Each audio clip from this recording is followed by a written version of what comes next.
करवावहै तेजस्विनावधीतमस्तु मा विद्विषावहै। ओम शांति शांति शांति।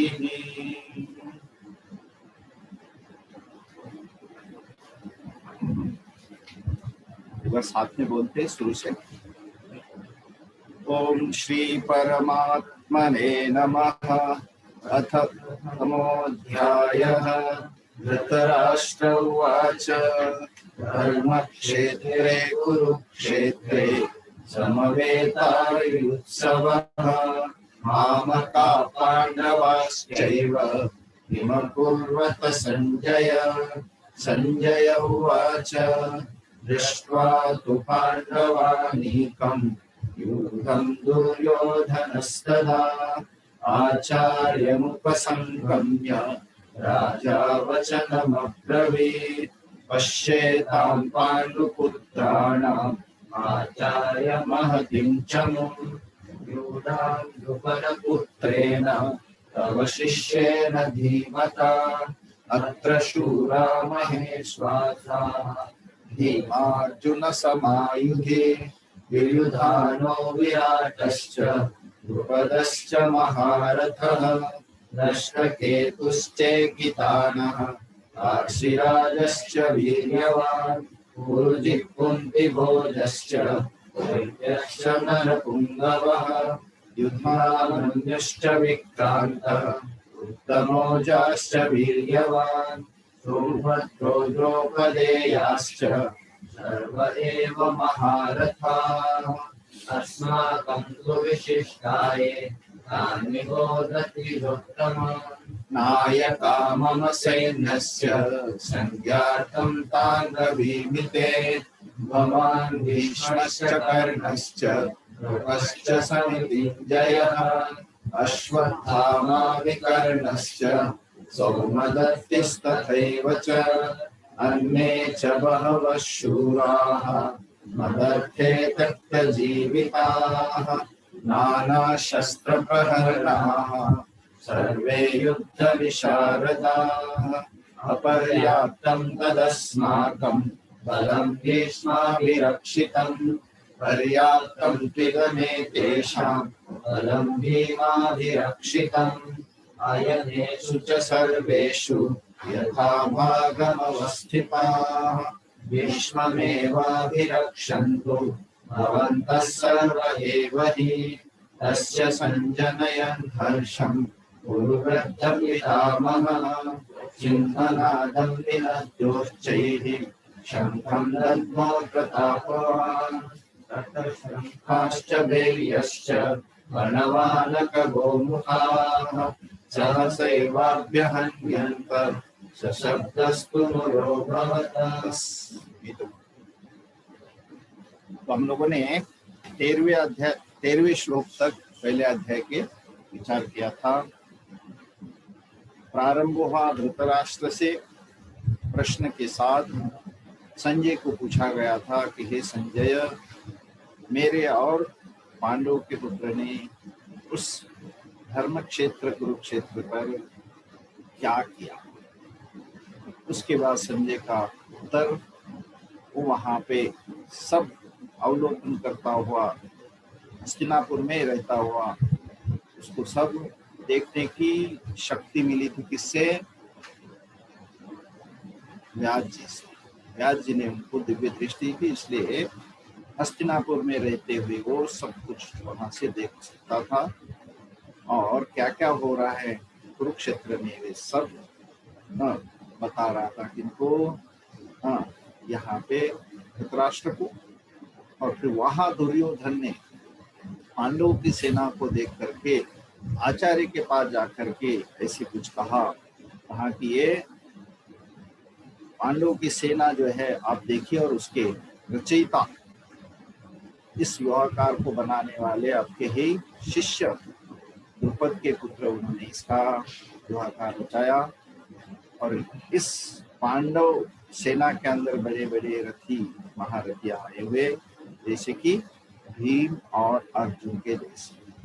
उसके अंदर कई नाम बताए उन्होंने, विविधान, विराट आदि आदि। और ये सबके सब जो है कहा छठे श्लोक के अंदर, सौभद्रः द्रौपदेयाः सर्वे, ये सारे के सारे कौन है? महारथी। सर्व एव महारथी। ये तो बात हुई किनकी? पांडव पक्ष की। तो उसको तो कहा था देखिए, पश्य। अब कहते हैं आप जानिए, हे द्विज पुत्र, उत्तम पुत्र। द्विज में मतलब ब्राह्मण कुल में पैदा हुए, अपने गुरु को कह रहे द्रोणाचार्य को, हे आचार्य, हे द्विजोत्तम। 7वें श्लोक में कहा था, अस्माकम ये विशिष्टाः, हमारे पक्ष के जो विशिष्ट लोग थे, तान निबोध, उनको आप जानिए। मम सैन्यस्य, मेरे सेना के जो मुख्य मुख्य है उनका मैं क्या कहूंगा? तान संज्ञार्थम ब्रवीमि, मैं आपको नाम के लिए उनको बताता हूँ। शुरुआत की कौन? मेरे पक्ष में कौन है? भगवान आप हो। किनको कह रहे? द्रोणाचार्य। कर्ण है, कृपाचार्य है, समितिंजय है, अश्वत्थामा है, विकर्ण है, सौमदत्य है, और इसके अलावा अन्य महावाह शूरा। इसके अलावा और भी बहुत सारे शूरवीर आए हुए। किसके लिए? और क्या कह रहा दुर्योधन? मदर्थे, मतलब मेरे लिए। और मेरे लिए क्या क्या उन्होंने? त्यक्त जीविताः, अपने जीवन को भी त्याग दिया, जीने की इच्छा को भी त्याग दिया और मेरे लिए मदर्थे। और वो कैसे? नाना शस्त्र प्रहना, बहुत अच्छी तरह से शस्त्र को जानने वाले हैं। युद्ध विशारदाः, इस युद्ध को अच्छी तरह से इसको, इसके अंदर उन्हें डिग्री प्राप्त की, विशारद। और ये जो भीष्म पितामह के द्वारा जो बल है हमारा, तद अस्माकम बलम अपर्याप्तम, इसको जो है कोई हरा नहीं सकता, अपर्याप्तम। लेकिन पांडवों का जो बल है, पर्याप्तम तु इदम एतेषाम बलम, इनका जो बल है हम आसानी से उनको जीत सकते हैं। किनके द्वारा अभिरक्षित है? भीम अभिरक्षित, भीम उनके सेनापति, उनको तो मैं अच्छी तरह से जीत लेंगे।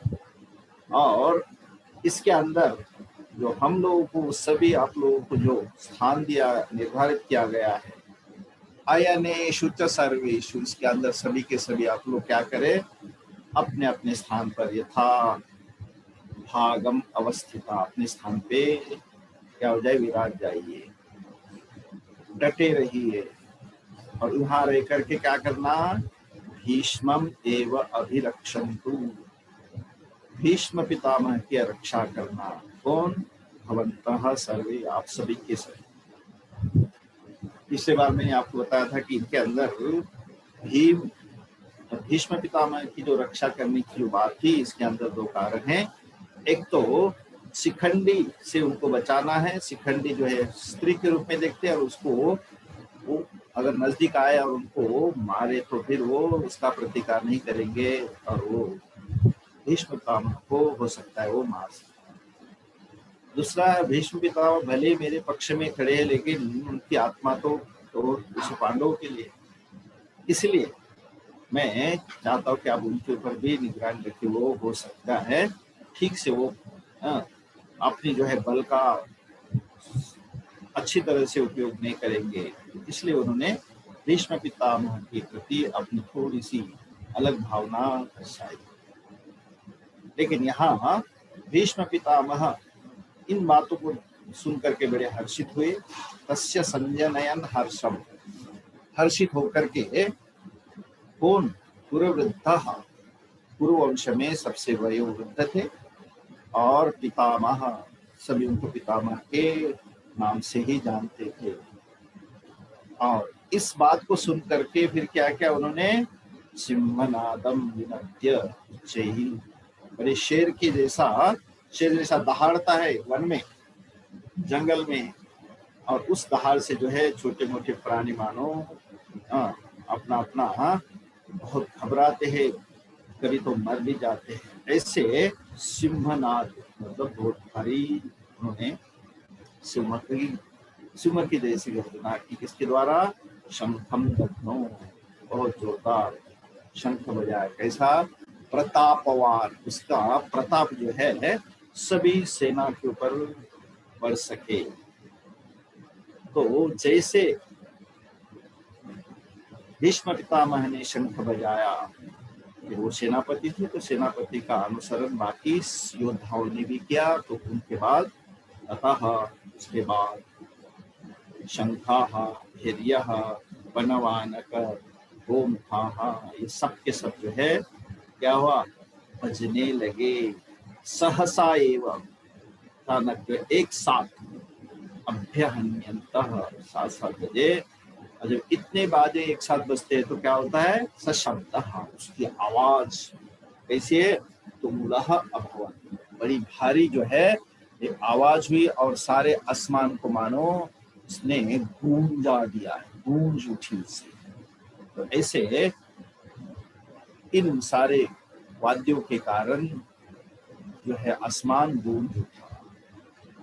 तो इस प्रकार से कौरव पक्ष के तरफ जो है ये बाजे बजने लगे। अब जब कौरव पक्ष ने बाजे बजाए तो शंख बजाए तो इधर पांडवों को भी लगा कि हमें भी उसके लिए अपनी तैयारी की घोषणा करनी चाहिए। तो इधर जो है भगवान ने, पांडव पक्ष में हमेशा सब कुछ जो है भगवान के द्वारा ही प्रारंभ होता है, तो उनके द्वारा ही ये सब शुरुआत करना चाहते हैं। तो यहाँ भगवान ने क्या किया? पांडव पक्ष की तरफ में थे तो उन्होंने यहाँ पे क्या किया? अपना शंख बजाते हुए उनका जवाब देने की क्या की उन्होंने यहाँ से कोशिश की। 14वां श्लोक। ततश्वेतैर्हयैर्युक्ते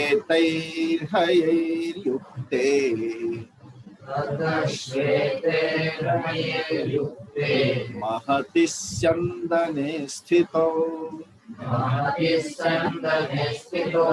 माधव पाण्डवश्चैव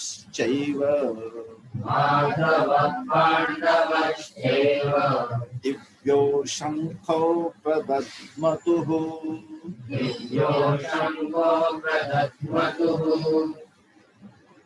ततः, उसके बाद, जैसे ही कौरव पक्ष में बाजे बजे उसके बाद क्या हुआ? माधवः पांडवः, माधव उसका नाम है भगवान कृष्ण का, विष्णु के स्वरूप। माधव, माँ का अर्थ होता है लक्ष्मी की पत्नी और धव का होता है पति। लक्ष्मीपति कौन? भगवान कृष्ण। पांडवः च, पांडव मतलब अर्जुन, दोनों, च माधव और पांडव, वो कहाँ है? तो कहते स्थितौ, माधवः पांडवः स्थितौ मतलब स्थित है, बैठे हुए हैं। कहाँ बैठे हैं? चंदने, चंदन कहते रथ को, रथ पे, रथ में, सप्तमी का एक होते ना, तो उस रथ में बैठे हुए। और कैसा है रथ? महति चंदने, है ना, ये कोई साधारण होता, बड़ा भारी रथ, उसके अंदर बैठे हुए स्थितौ। उसके घोड़े कैसे भाई? उसका रंग क्या है? तो कहते हैं श्वेत हयैहि। एक तो उसको घोड़े का एक नाम है अश्व, दूसरा नाम है हय। हयः मतलब घोड़े। तो हयैहि श्वेतैहि युक्ते, कौन सा वचन है? रामैहि, तृतीया का बोल, मतलब श्वेत घोड़ों से युक्त। तो इनके द्वारा श्वेत घोड़ों से युक्त जो है ऐसे भारी रथ पे कौन बैठे? कौन कौन? माधवः पांडवः, माधव भगवान कृष्ण, पांडव अर्जुन। ये दोनों के दोनों बैठे हुए इस भारी रथ। और वहां बैठे हुए तो उन्होंने क्या किया, फिर उन्होंने भी अपनी तरफ से उनका जो जवाब दिया कि आप तैयार है तो हम भी तैयार हैं। तो शंखो प्रदध्मतु, शंख को बजाए। शंखो क्या वचन है भाई? दो वचन है। तो ऐसे द्वितीया का दो वचन कर्म है ना। यहाँ शंखो कैसे शंख? दिव्यो। भगवान कृष्ण अपने आप में भगवान है, और अर्जुन को भी जो रथ सारी चीजें मिली हुई है ना, उनको भी बड़ी भारी भारी चीजें भगवान मतलब देवताओं के द्वारा प्राप्त है। इसलिए दिव्य शंख जो है उन्होंने बजाए। दध्मतु, दध्मौ दध्मतु दध्मु ऐसा चलता है। तो बजाए, दो शंख बजाए है ना। शंखो कैसे शंख? भारी दिव्य शंख। किन्होंने? माधव पांडव च एव। माधव भगवान कृष्ण व अर्जुन ने कहाँ बैठे हुए? रथ पे, चंदने स्थित हो। कैसे रथ? महती, बड़े भारी रथ थे। घोड़े कैसे थे? श्वेत ही बड़े सुंदर सफेद घोड़ों से युक्त ऐसा रथ, भारी रथ देवताओं से प्राप्त हुआ। ऐसे रथ के अंदर बैठे हुए थे कौन? माधव और पांडव, और वहां उन्होंने शंख बजाया। या एक और बात सुन लीजिए, ये महती चंदन जो कहने की यहाँ क्या आवश्यकता पड़ी? तो कहती ये रथ कोई साधारण नहीं, इस रथ को दिया गया था देवताओं के द्वारा। और एक कहानी आती है इसमें महाभारत में कि अग्नि देवता है ना, अग्नि देवता क्या करती है? जलाती है। तो कहते अग्नि देवता उस समय, उस युग में बहुत यज्ञ आदि होते थे।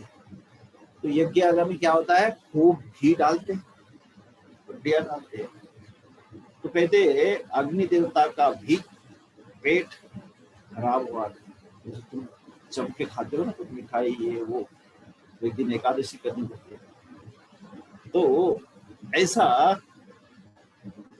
अग्नि ने भी बहुत जो ऐसे घी को पचाया पचाया पचाया, लेकिन बीच बीच पे जो है ना उसको क्या होता था? हजम नहीं होता था। तो उस राज्य में क्या था? वहां पे बहुत बड़ी दवाई थी, और कौन सा वन था? उसका नाम था खांडव वन। उस खांडव वन में अच्छी अच्छी दवाइयां थी, पौधे थी, वनस्पति थी। तो उस अग्नि को लगता था कि मैं एक बार इस सारे दवाई को खा जाऊं, मतलब जला दूं, तो मेरा पेट ठीक हो।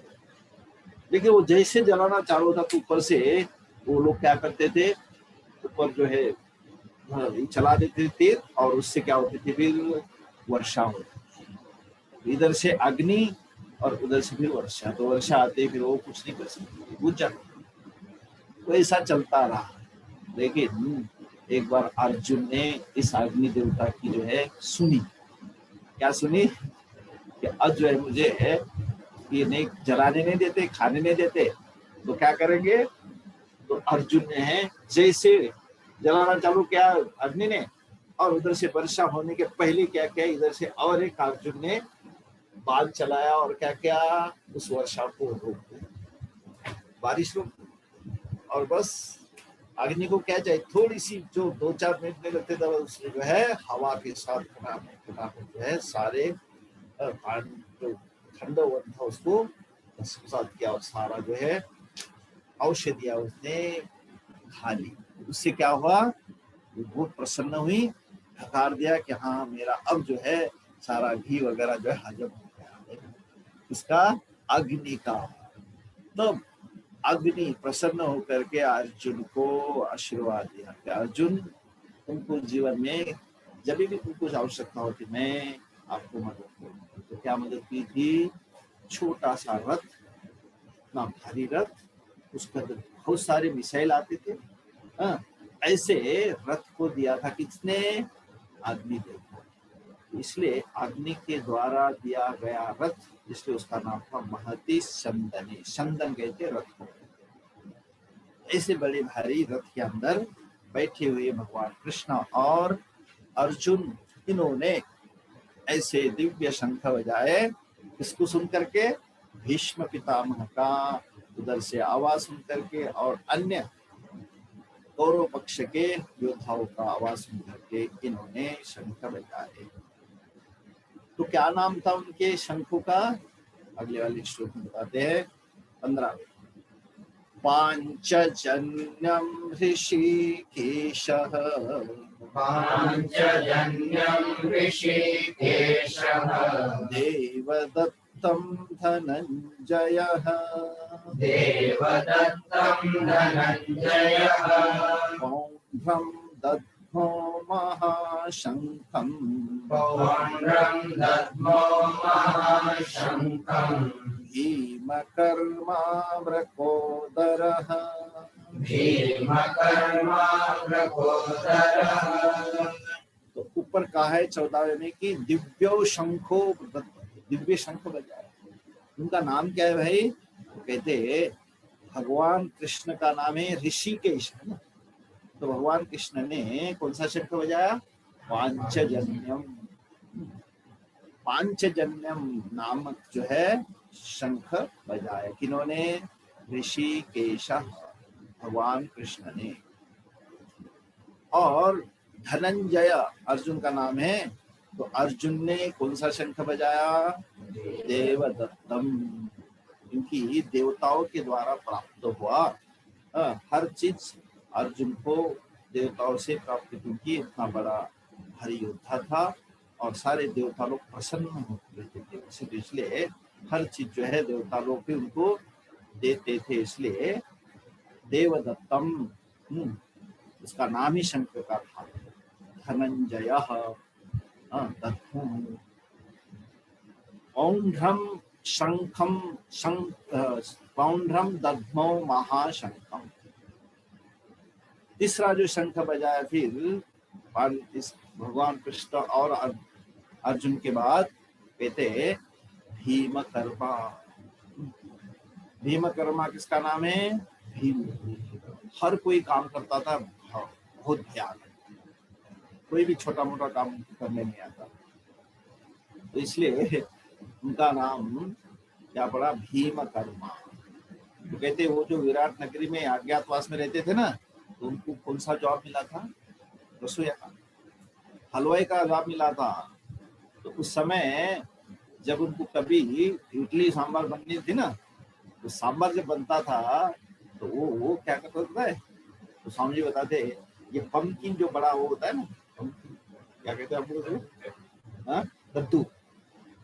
तो कद्दू बोले ऐसा काटना होता है, ऐसा करके ऐसा क्या सद्य ऐसा काट दिया, कड़ी पत्ता डालना तो ऐसे वो टेढ़ी तो एनीथिंग ही डज भीम, तो बड़ा भाई, इसलिए उनका नाम था। भीम पाक करता था। उसको अगर 2-4 लोगों के भोजन बनाएंगे ना, तो वो नहीं बना सकते, 100 से बताओ, 100 200 400 है ना, तो वो जैसे भीम पाक नाम से वो भी इसमें प्रसिद्ध है शास्त्र, इसलिए उनका नाम भीमकर्मा।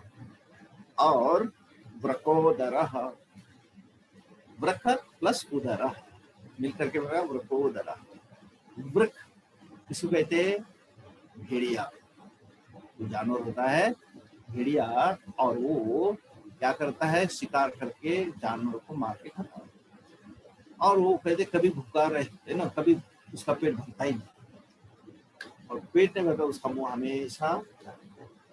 उल्फ उसके इंग्लिश में उल्फ है।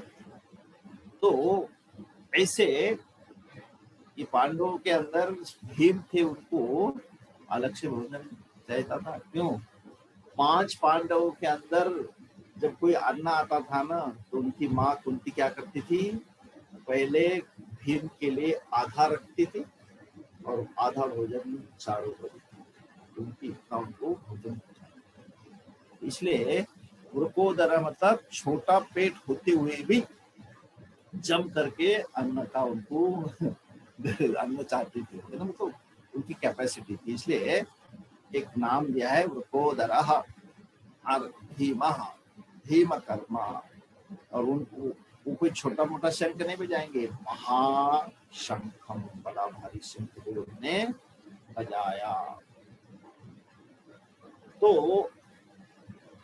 अर्जुन और भगवान ने जो शंख बजाए उसको बताते हैं ऋषिकेश। भगवान का एक नाम है ऋषिकेश। ऋषि का कहते इंद्रिया, ईशः स्वामी, इंद्रियों के स्वामी हैं। तो उनको कहा जाता है ऋषिकेश। क्यों स्वामी है? हम जब सो जाते हैं ना तो इंद्रिया सारी सारी वो भी सो जाती है। हाँ? अगर सोते रहेगी तो सुबह क्या होगा? राम नाम से सुबह उठ जाते हैं हम लोग। कैसे? अंदर कोई कोई चेतना है। वो जो ईश है उनके स्वामी है इंद्रियों के, वही सबको ऊर्जा देते हैं। सो करके उठने के बाद फ्रेश हो जाते हैं, ऊर्जा मिलती है। तो सारे इंद्रियों के स्वामी जो जगते रहते, कभी सोते नहीं है, उनको कहा जाता है ऋषिकेश। उन्होंने शंख बजाया, कौन सा? पांचजन्य। पांचजन्य किसको कहते हैं? कहते पांचजन्य उसको कहते जो पंचों की राय होती है ना। गाँव में कोई अगर निश्चय करना है, डिसाइड करना है, तो क्या होता है? पंचों को जो है वहां पे बुलाया जाता है और फिर उसका निर्णय किया जाता है कि भाई ये ऐसा ऐसा है, क्या किया जाए, इसको क्या दंड दिया जाए। तो वो पंच आकर के उसका निर्णय लेते हैं। तो कहते भगवान जो जो बोलते हैं ना, पंचों की राय ही बोलते हैं। मतलब कभी भी कोई चीज जो है वो अन्यथा में, जिनके बच्चों के बीच में मन में जो होती है वही बात करते हैं।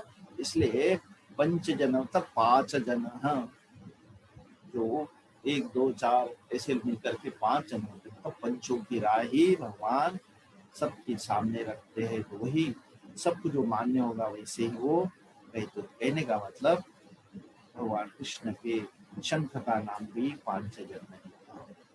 और अर्जुन का एक नाम है धनंजय, जिसने अपनी इंद्रियों को जीत करके और सबसे बड़ा धन जीत लिया। कौन?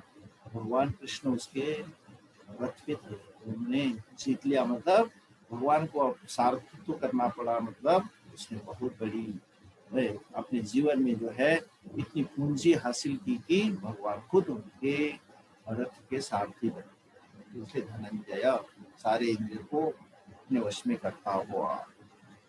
तो भगवान कृष्ण ने पांचजन्य नामक शंख बजाया। धनंजय अर्जुन ने क्या बजाया? देवदत्त नामक शंख बजाया। पौंड्रम दद्मो, इसके बाद भीम कर्मा वृकोदरः, भीम का विशेषण है वृकोदरः, उन्होंने महाशंखम पौंड्रम दद्मो, महाशंख नामक शंख बजाया। भगवान कृष्ण के बाद अर्जुन के बाद भीम का तीसरा नंबर। फिर दूसरे भाई उन्होंने क्या बजाया? 16वां श्लोक, अनंत विजयम राजा, अनंत विजयम राजा, कुंती पुत्रो युधिष्ठिरः, कुंती पुत्रो युधिष्ठिरः, नकुलः सहदेवश्च, नकुलः सहदेवश्च, सुघोषमणिपुष्पकौ, सुघोषमणिपुष्पकौ। तीसरा नंबर आया युधिष्ठिरः। पांचों भाइयों में से सबसे बड़े युधिष्ठिर। उनका विशेषण क्या है? कुंती पुत्र, कुंती के पुत्र है, इसलिए उनको कहा कुंती पुत्र युधिष्ठिर। और वो कौन? एक्चुअल में वही राजा थे पांडव के। पांडु जब नहीं रहे तो पांडु के पुत्रों का ही वहां पे राज्याभिषेक हुआ था, और इसलिए युधिष्ठिर ही राजा थे। लेकिन इन्होंने क्या क्या चालाकी से, कपट से क्या किया? उनके साथ में क्या खेला? जुआ खेला, और जुए के अंदर उनको हरा दिया। किसने? मामाश्री ने। मामाश्री, हाँ भांजे उनकी चलती थी ना, तो दोनों ने कपट से जो है उनको सबको हरा दिया। इवन उनकी जो पत्नी थी कौन? द्रौपदी, उनको भी जीत लिया, उनके साथ दुष्व्यवहार किया। तो ऐसे दुष्ट से भरे हुए उन्होंने कौन? ये सारे के सारे पांडव, सारे कौरव उनके द्वारा क्या किया गया था, कपट से उनका राज्य छीन लिया था, मानो हरा दिया था, इसलिए उनको वन जाना पड़ा। उसके बाद में भी इनको जो युधिष्ठिर को राजा नहीं बना, तो एक्चुअल में वो राजा थे, इसलिए यहाँ पे कहा गया राजा। कौन? युधिष्ठिर। हमेशा जीवन का युद्ध जैसे था, और ऐसे युद्ध में हमेशा स्थिर रहने वाले जैसे युधिष्ठिर, कुंती के पुत्र, उन्होंने क्या किया? शंख बजाया। कौन सा? अनंत विजयम, है ना, जिसका कोई अंत नहीं है, ऐसे अनंत विजयों को कराने वाला शंख, ऐसे शंख को बजाया। शंख का अर्थ ही बताते, शम और खम। शम का अर्थ होता है शांति, और खम का अर्थ होता है छिद्र। जिस छिद्र के अंदर शांति का वास है, अब शंख बजाओ ना, तो शंख बजने के बाद आपको विचलता नहीं होती, मन में शांत करके शंख बजाओ, उसके बाद में शांत होता है ना। तो इसलिए शम का अर्थ होता है शांति, खम मतलब छिद्र। जिस छिद्र के अंदर शांति बनी रहती है उसको शंख कहा जाता है। तो ऐसे शंख को बजाए, है ना। तो अनंत विजयम राजा कुंती पुत्र युधिष्ठिर। युधिष्ठिर कुंती का पुत्र जो राजा था, उन्होंने अनंत विजय नामक शंख को बजाया। फिर 5 पांडव में कौन से बाकी रह गए अभी? नकुल और सहदेव। इसको कह रहे नकुलः सहदेवः च। इन दोनों ने भी क्या किया? अपने अपने शंख बजाए। तो नकुल के शंख का नाम था सुघोषः, सुष्टुः घोषः यस्य, जिसका सुंदर आवाज, इसलिए उसका सुघोषः। और सहदेव के शंख का नाम है पुष्पक, है ना, मणि पुष्पक। तो मणि पुष्पक नामक, और ये जो है सुघोष नामक, इन दोनों शंख को बजाया नकुल और सहदेव ने। तो इस प्रकार से भगवान के बाद 5 पांडवों ने अपने अपने शंख बजाए, उनके नाम भी बताए गए। अब उसके बाद में कहते अलग अलग जो वो महारथी थे, उन्होंने भी अपने अपने शंख बजाए। तो कौन कौन शंख बजाए, अब यहाँ पर उन बजाने वालों का नाम यहाँ लिस्ट बता रहे हैं, 17 और 18।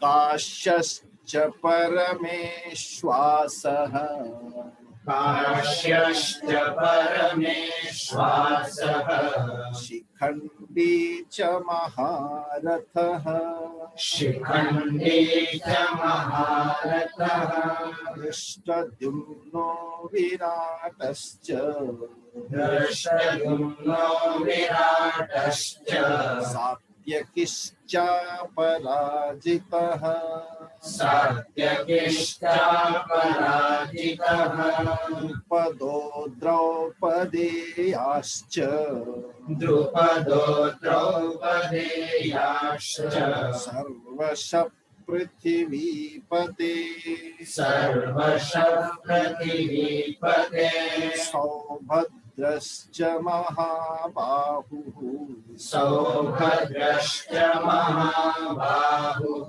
शङ्खान् दद्मुः पृथक् पृथक्, शङ्खान् दद्मुः पृथक् पृथक्।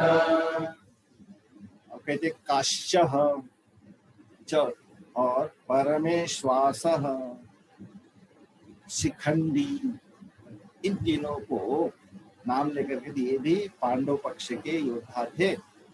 और ये कैसे थे? महारथी थे।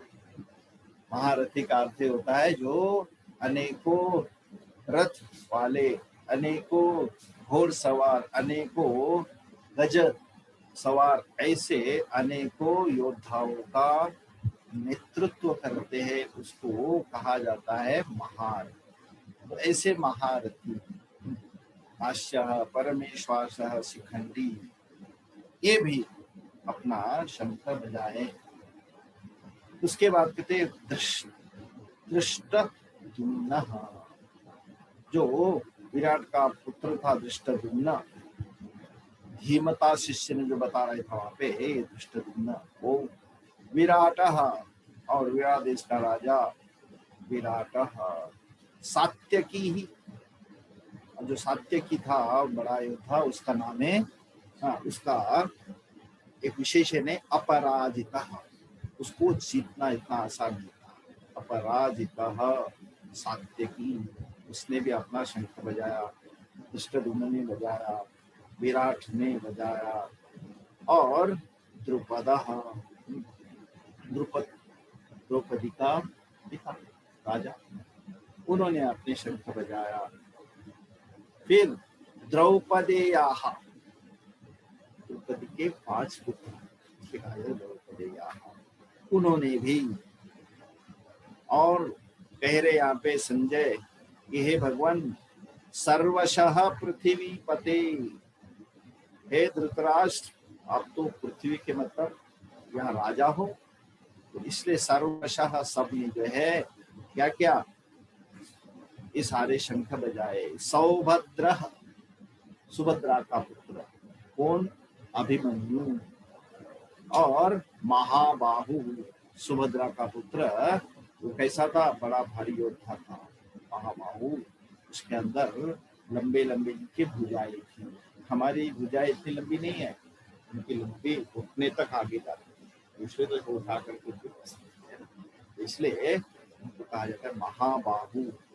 अर्जुन का पुत्र अभिमन्यु महाबाहु कहलाता है। तो ये सारे लोगों ने क्या किया, पृथक पृथक शंखान, अलग अलग जो है शंख बजाए।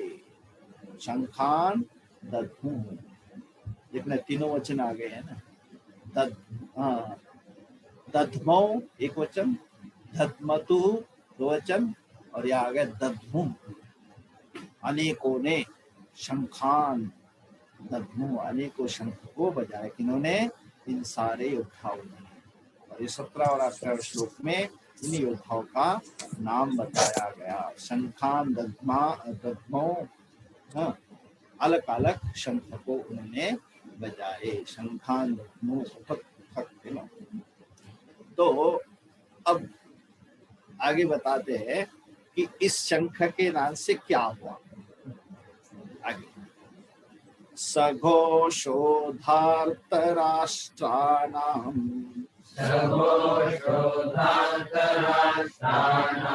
हृदयानि व्यधारयत् नभश्च पृथिवीं चैव तुमुलो व्यनुनादयन् सह घोषः, वो जो घोष शब्द, धार्तराष्ट्राणां हृदयानि व्यधारयत्, धृतराष्ट्र के जो पुत्र थे, धृतराष्ट्र के पक्ष में जो खड़े थे, इन सभी को क्या हुआ, उस घोष ने, उस शब्द ने, उनसे इस शंख के शब्दों ने क्या किया, बेटे इतना बड़ा भारी शब्द था, आवाज थी, उससे क्या हुआ, व्यदारयत, चीर दिया, फाड़ दिया। किसको फाड़ दिया, हृदयानी, हृदय मतलब जो कलेजा होता है, हृदय, उनको चीर दिया। ऐसे शब्द थे उनके अंदर, आर पार हो गए। हृदयानी व्यदारयत, इनके हृदय को चीर दिया। ऐसा क्या कारण है भाई, चीर दिया, कैसे चीर सकते हैं, तो कैसे का मतलब वो मजबूत नहीं था, कमजोर था। कमजोर क्यों होता है, जब आदमी अधर्म करता है तो वो हल्का हो जाता है, गलत करता है तो वो हल्का हो जाता है। तो ये अधर्म पक्ष में खड़े थे सारे के सारे, कौन, कौरव पक्ष, उनके अंदर हमेशा भय था, पता नहीं यहाँ से वापिस जा पाएंगे या यहीं खत्म हो जाएंगे, क्योंकि अधर्म के पक्ष में दुर्योधन ने अधर्म से उनको वन में भेजा था और उनका जो राजा हड़पना चाहता था। तो ये अधर्मियों के पक्ष में होने के कारण अधर्म के पक्ष के अंदर क्या होता है, हल्कापन आता है, और उस हल्केपन के कारण के हृदय जो मानो हल्के हुए थे उसको इस आवाज ने क्या क्या चीर दिया।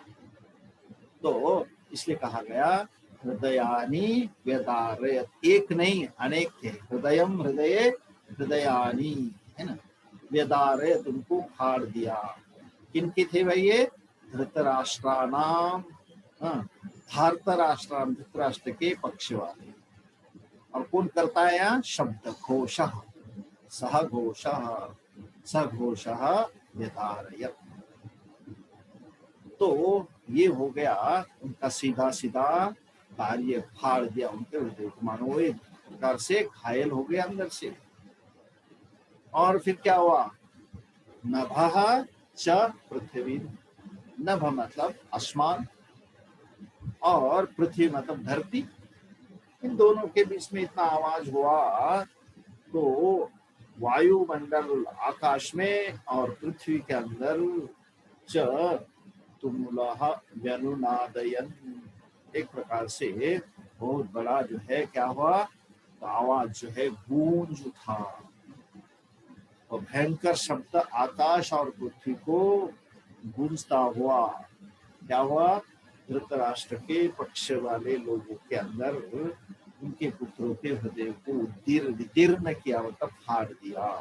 क्योंकि ये अधर्मी थे, उनके हृदय कमजोर थे, तो ऐसे कमजोर हृदय वालों को इस शब्द ने फाड़ दिया, विदीर्ण करने लगा। ठीक है, आगे, अथ व्यवस्थितान् दृष्ट्वा, व्यवस्थितान् दृष्ट्वा धार्तराष्ट्रान् कपिध्वजः, धार्तराष्ट्रान् कपिध्वजः प्रवृत्ते शस्त्रसम्पाते, प्रवृत्ते शस्त्रसम्पाते धनुरुद्यम्य पाण्डवः, धनुरुद्यम्य पाण्डवः ऋषिकेशं तदा वाक्यम्, ऋषिकेशं तदा वाक्यम् इदमाह महीपते। इदमाह महीपते। अब ये स्थिति हो गई किनकी, कौरव पक्षों के लोगों की, योद्धाओं की। इनके हृदय मानो एक विदीर्ण होने लगे। फिर उसी समय क्या हुआ, इधर अर्जुन के अंदर कुछ प्रतिक्रिया हुई। अथ व्यवस्थितान् दृष्ट्वा धार्तराष्ट्रान्, तो कपिध्वजः नाम है किसका, अर्जुन। क्यों नाम है अर्जुन का कपिध्वज, जिसके रथ के ऊपर कपि की, मतलब इसके हनुमान जी की क्या थी, पताका थी, ध्वज था उनके रथ को, देखा होगा उसके ऊपर हनुमान जी रहते उस प्रकार। तो ऐसे पताका के कारण अर्जुन का नाम पड़ा कपिध्वजः, मतलब कपि की ध्वजा है जिसके रथ के ऊपर, बहुब्री समाज होता है। कपि है ध्वजः यस्य, कपि का ध्वज है जिसके रथ के ऊपर उसको कहते कपिध्वज। ऐसे अर्जुन क्या क्या उसने, धार्तराष्ट्रान् दृष्ट्वा, एक एक वचन को अच्छे से, धार्तराष्ट्रान् क्या वचन है, द्वितीय का बहुवचन, रामानुज। धार्तराष्ट्रों को मतलब धृतराष्ट्र संबंधी उनके पक्ष वाले को क्या क्या, दृष्टवा, देख कर। कैसा देखा, पहले भी देखा था लेकिन अब देखा है व्यवस्थितान्, अथा इसके बाद जो व्यवस्थित मतलब तैयार हो रहे थे, किसके लिए, जिसके लिए युद्ध के लिए। तो इसलिए व्यवस्थितान् वहां पे मानो वो तैयार हो रहे थे, धृतराष्ट्र के पक्ष वाले। इसने देखा, कपिध्वज अर्जुन ने देखा। क्या करने जा रहे मानो लोग, तैयार हो रहे मतलब प्रवृत्ते शस्त्र संपाते, मानो अभी शस्त्रास्त्र छोड़ने के लिए क्या हो रहे, तैयार हो रहे। प्रवृत्ते शस्त्र संपाते, शस्त्र को छोड़ने के लिए तैयार हो गए। फिर क्या किया? उनको देख करके अर्जुन के अंदर कुछ प्रतिक्रिया हुई। पांडव, अर्जुन क्या क्या उसने? धनुः उद्यम्य, धनुष्य को उठाया। अभी तो रखा हुआ था, लेकिन जैसे उसने देखा कि उधर कुछ क्रिया हो रही है, तो अर्जुन ने भी अपना धनुष्य बाण उठाया, इसके लिए चलाने के लिए। तो पांडव धनुः उद्यम्य, क्यों? प्रवृत्ते शस्त्र संपाते, शस्त्रों को सम्यक पाता मतलब छोड़ते हैं, जहां निशाना लग करते वहीं पर वो जा करके उसका भेदन करता है, इसलिए कहा जाता है शस्त्र संपाते। क्या हुआ? फिर अर्जुन ने ये देखते हुए क्या क्या, इसने भी धनुष को उठाया लेकिन चलाया नहीं। वहां जाकर के क्या किया? ऋषिकेशम तदा वाक्यम इदम आह महीपते। हे महीपते, मही का अर्थ होता है पृथ्वी, पति मतलब स्वामी, पृथ्वी के पति है। कौन? राजा। कौन राजा? यहाँ पे धृतराष्ट्र के लिए कह, हे महीपते। कौन कह रहा है यहाँ पे? संजय। हे धृतराष्ट्र, इदम वाक्यम आहा, ऐसा वाक्य कहा। कब? तदा, उस समय। किसने कहा? अर्जुन ने कहा। किसको कहा? ऋषिकेशम मतलब भगवान कृष्ण को कहा। उस समय ये वाक्य कहा, हे महीपते। तब कहा जैसे ही उसने धनुष्य उठाया। क्या देख करके? प्रवृत्ते शस्त्र संपाद, जो अपने शस्त्रास्त्र उठा करके लड़ने के लिए तैयार हुए थे। कौन? ये जो है धृतराष्ट्र। किसने देखा? अर्जुन ने, मतलब कपिल। इस प्रकार से अर्जुन ने उन लोगों को शस्त्र चलाने की तैयारी को देखते हुए उसने अपना धनुष उठाया और भगवान कृष्ण के पास जाकर के इदम वाक्यम आह, इस वाक्य को कहा। कौन सा वाक्य कहा? आगे बता दे। अर्जुन उवाच अर्जुन उवाच सेनयोरुभयोर्मध्ये सेनयोरुभयोर्मध्ये रथं स्थापयमेच्युत रथं स्थापयमेच्युत यावदेतानिरीक्षेऽहम् यावदेतानिरीक्षेऽहम् योद्धुकामानवस्थितान् योद्धुकामानवस्थितान् तैर्मया सह योद्धव्यम् यैर्मया सह योद्धव्यम् अस्मिन् रणसमुद्यमे। अस्मिन् रणसमुद्यमे। अर्जुन यहाँ पर कह रहे हैं, अर्जुन उवाच, कहते हे अच्युत, सेनयोः उभयोः मध्ये मे रथम स्थापय। हे अच्युत, भगवान कृष्ण को संबोधित करते हुए, जो अपने स्वरूप से कभी हटते नहीं, न स्वरूपात् च्यवति इति अच्युतः। भगवान हमेशा अपने भगवान के स्वरूप में रहते हैं। तो हे भगवान, हे भगवान कृष्ण, मैं रथम, मेरे रथ को, क्या है ना, रथम स्थापय, वहां जाकर के स्थिर कराइए, खड़ा करिए, ले जाइए। कहाँ पे? मध्य, बीच में। किसके बीच में भाई? सेनयोः उभयोः मध्ये, दोनों सेनाओं के बीच में मैं रथम स्थापय। तो किसके लिए भाई? कब तक? कहते यावत, मतलब तब तक। तब तक, कब तक? एतान अहम निरीक्षे। एतान मतलब इन लोगों, जो सामने है ना कौरव वाले, इनको एतान यावत अहम निरीक्षे, जब मैं अच्छी तरह से उनको देख नहीं चाहता, कौन कहाँ बैठा है, कौन कहाँ बैठा है, कौन सारथ कहाँ पर खड़ा है, इन सभी को मैं क्या करना चाहता हूँ? योद्धान अहम निरीक्षे, अच्छी तरह से देखना चाहता हूँ। और कौन है लोग? योद्धु कामान अवस्थित, सबके सब किसके लिए आए हुए? युद्ध की इच्छा वाले, युद्ध की कामना है जिनके अंदर, इनको कहा जाता है योद्धु कामान अवस्थितान, यहाँ पे आए हुए है, स्थित है। इन सभी को मैं देखना चाहता हूँ। अहम निरीक्षे, देखना चाहता हूँ। किसके लिए भाई? मैं चाहता हूँ। कई ही मया, किसके साथ? कई ही क्या है? किम शब्द का तृतीया का बहुवचन है। कह कौके कंकोकान केन काभ्याम कई ही, किनके साथ?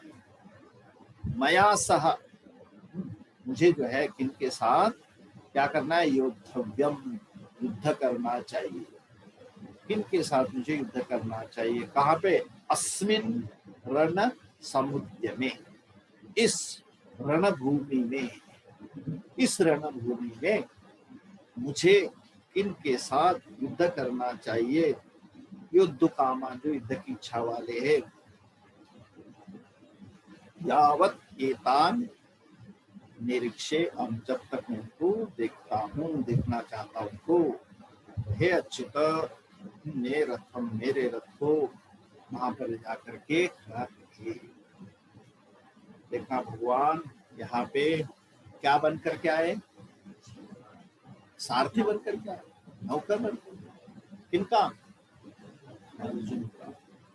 अर्जुन यहाँ पे मालिक, और भगवान कृष्ण को ने फिर नौकर, देख वहां मेरे रथ को ले जा, हे ड्राइवर मेरी गाड़ी को वहां जाके खड़ा कर।